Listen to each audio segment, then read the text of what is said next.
Brakat Yahweh, Brakat Yahushai, Brakat Yahweh, Brakat Yahushai, Brakat Yahweh, Brakat Yahweh, Ba'ashem Yahushai, Ba'ashem, Chakodash. Sorry. Double honors to the apostles and the elders of Great Millstone with you well. Salutations to the hopefully elect out there, you Akim to Sadakim, that do the singing the most truth and sincerity.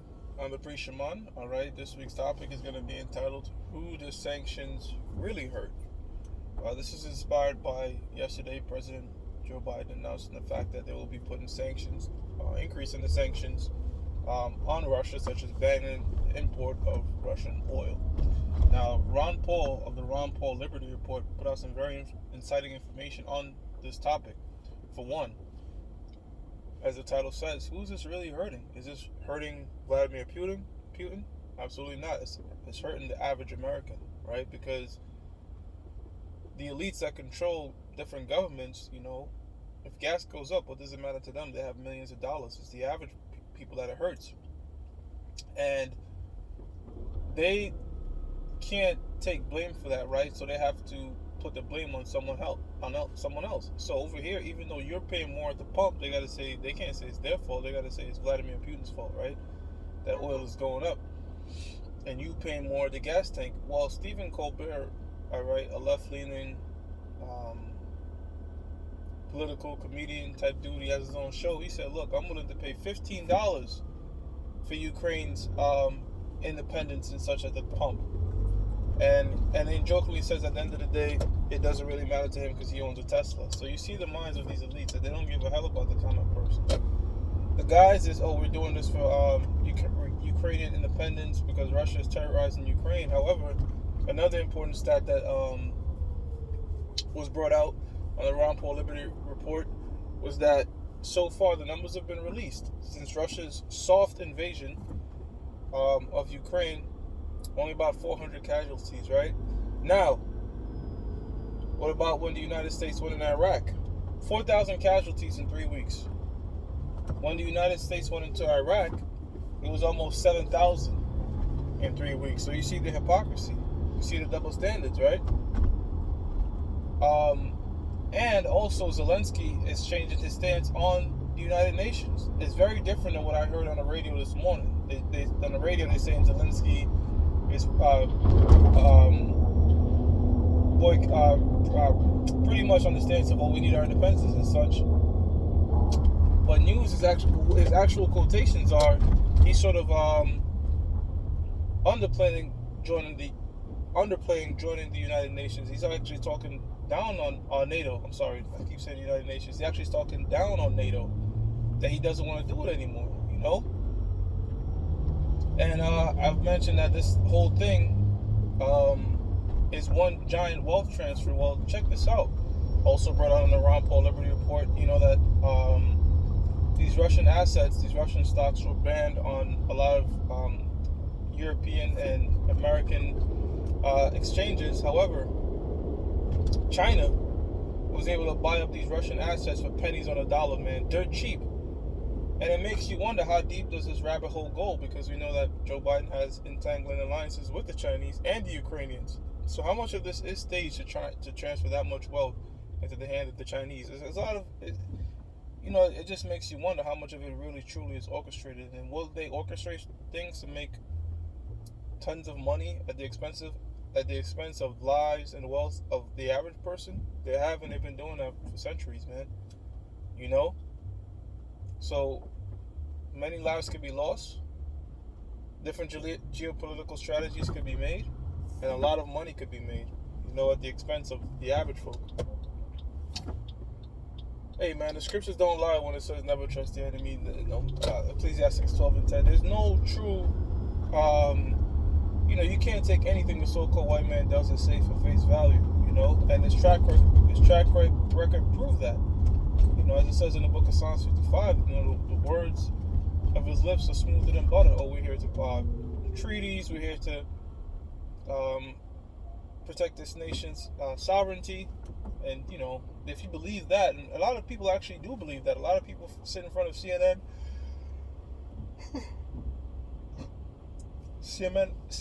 MSNBC, and just gobble it up. Mainly a lot of people from the older generation. that don't even know the concept of going to alternative media on the internet. Certain people just stick to cable news, and it's 2022, and there's still people that just believe whatever they see on cable news. The Most High has set up His prophets, the apostles, the elders, the brothers under the banner of great millstones, and the different, different groups out there that's teaching His truth and the utmost truth and sincerity. All right, and He's revealed secrets to them. Secrets of the elite, secrets of what the hell is going on, how to decipher things, and how do we decipher things? The main filtering agent we use is the scriptures. Revelations, the 3rd chapter and the 18th verse, speaks about an eye salve, right? The eye salve, which is what the owl has in the back of his eye, is able to have him see through his, in the dark, man. So the Lord gave us sort of like nocturnal vision to see through the guises and bullshit of what's really going on, man. You know what I'm saying? So this is hurting you. And another thing too, I'll say this, why it's just truly great manipulation. Oil is not scarce. It's not a rare commodity. It's not something like gold, which is very finite. Oil, like diamonds, has a arbitrary value. All right, it has a value that is not coherent with what it's truly worth. All right, because the earth produces oil in abundance. And not a lot of people know this, but people know this. Now the lie started with the Rockefellers. As people made the switch from coal to more natural gas and oil, that's when the Rockefellers started the lie that's saying that this commodity is scarce because it comes from fossil fuels. It comes from fossils. Oil is gathered from fossils, and you need fossils in the earth for millions of years. You need fossils in the earth for millions of years to produce oil. Now we know that's a complete lie. You know what I'm saying? There's no fossil fuels. Fossils, you don't need fossils to produce oil. The earth produces it naturally in certain locations in an abundance. So that's a complete lie. All right. So the fact that these prices are manipulated up, that's really controlled by OPEC and these different. They come to an agreement, man. All right, they come to an agreement. Because if I know this information, all right, you think these billionaire oil companies don't know this information? At the end of the day, that oil, you could get a shit ton of it. But if people know that, it'll be dirt cheap. So just like how you have the diamond market, where these different jewelers say, look, man, we're not gonna make this carat of diamond worth this much or that much. We have to come to a set price so we all can make money. The same thing they do with oil in these different OPEC nations, man. All right, because guess what? The United States has so much oil, man. All right, the United States is the #1 exporter of oil, unless that changed. They have an abundance of oil. We sell oil here in America to other nations. So why is the gas prices up?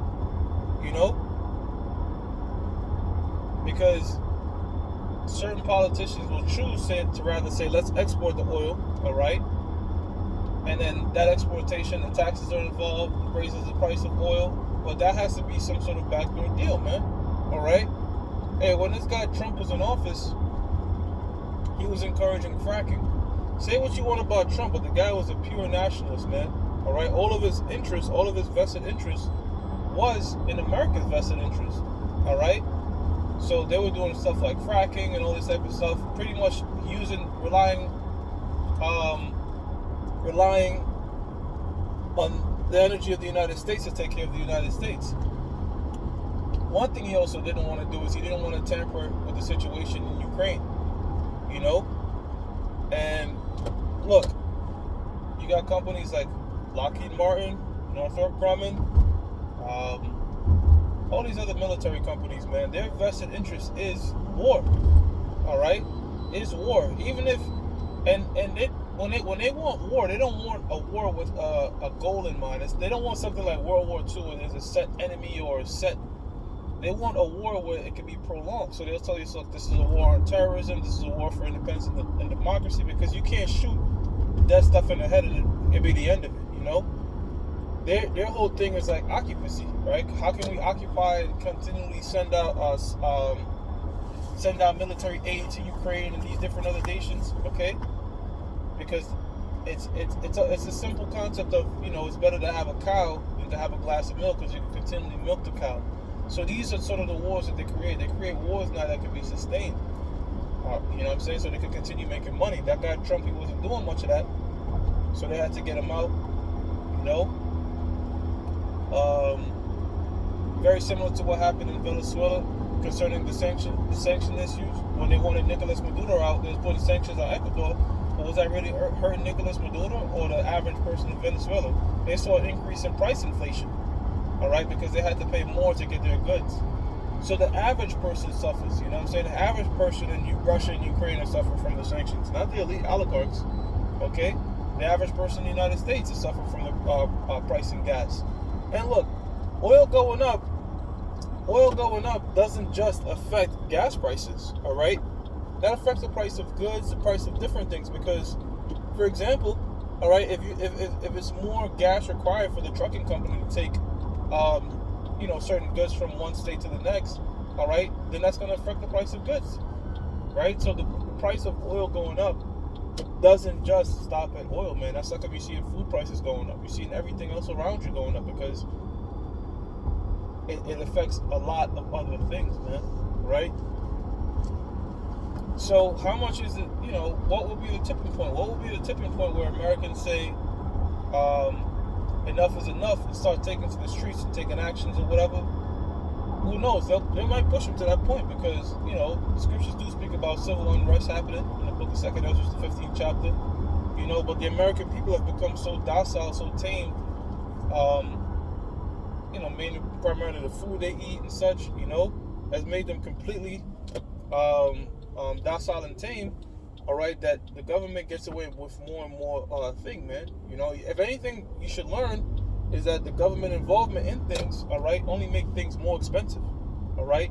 Whenever there's social reforms, government reforms, whatever they put their hands in, it becomes more expensive, man. That's how come Obamacare, it wiped out the private guys. Obamacare, if you was on salary, you knew when Obamacare happened, you was getting less of your money because parts of your check was not going towards Obamacare, which wiped out the private or upper middle class people that had their own private practice of the medical industry, man. All right, because you can't compete with government prices. Like look at why is school so expensive, because it's government loans. It's all done through the government. So whenever the government gets a hand involved, there's no true capitalism, as America claims. There's no private competition in happening. All right, so the price of everything just goes the hell up. If there was competition for your school, if there was competition by schools to get your kids to come to their school, the price would go down because they're trying to make money. All right, like if you look at LASIK eye surgery when it first came out years ago, it was like what, $14,000 to get it done. Now you can get that shit done for like under $600 because it's still something that's done privately.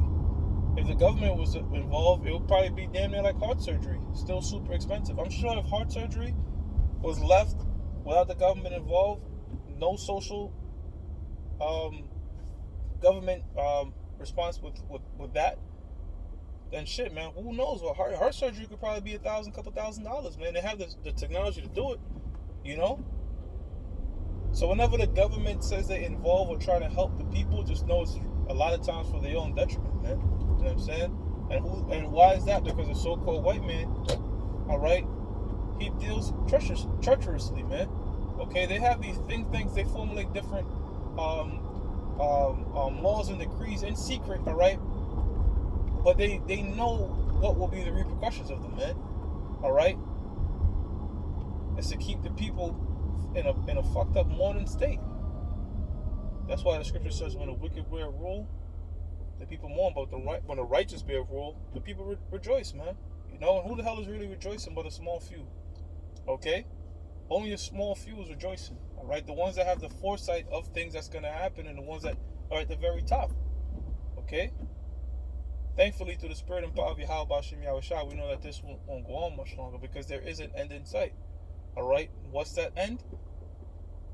World War III taking place, all right, which will involve America and Russia, but will not start with America and Russia. It will start in the Middle East. All right, the scripture says the least of the flock shall draw them out, which is the state of Israel is going to, the least of the flock of the so-called Jew, Amalek, all right, which resides in the land of Israel, all right, they're going to start they're going to be the ignition to World War III because there's different skirmishes that's going on over there the Middle East, man. We know that Russia is tied to Saudi Arabia and America is tied to different European nations. And we know that we know that Iran is tied to Russia and Syria, all right, which is also allied with China. So there's a whole bunch of entangling alliances there. But it's those gutter rats over there, they're going to be the main antagonists to pushing this thing, you know. But the stages is being set, all right. The rumors of war mentioned in Matthew 24 is already being set, all right. Sedition is already brewing in the air, and civil unrest is already brewing in the air, man, all right. And we're all for it. The quicker these things happen, the quicker we could be in Yahushua's kingdom and join is ruling with it. So hey, bring it on and speed it up. With that, give all praises to Yahweh, Ba'ashem Yahushua, Ba'ashem Chakodash. That belongs to the apostles and the elders of Great Millstone True Well. Salutations to the hopeful elect out there. You Akim to Zadakim that do this thing in the atmosphere of truth and sincerity. Shalom.